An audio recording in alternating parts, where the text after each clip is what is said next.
Okey, Assalamualaikum kepada semua yang menonton video ini. Hari ini saya makan sahur nasi lemak saja, McDonald.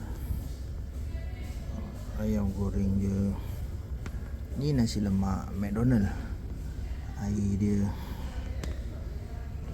Tu dah sambal dia dah buka tu. Sambal dia. Jugalah nak dekat RM15 dah. Ni sahur saya lah. Terima kasih kepada semua yang menonton video ni. Terima kasih, alhamdulillah. Jom kita makan.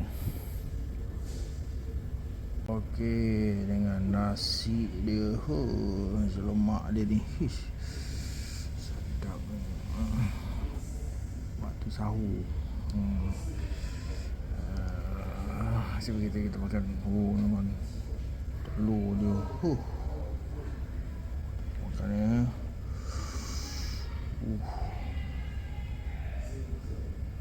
Dia mana nasi sambal dia.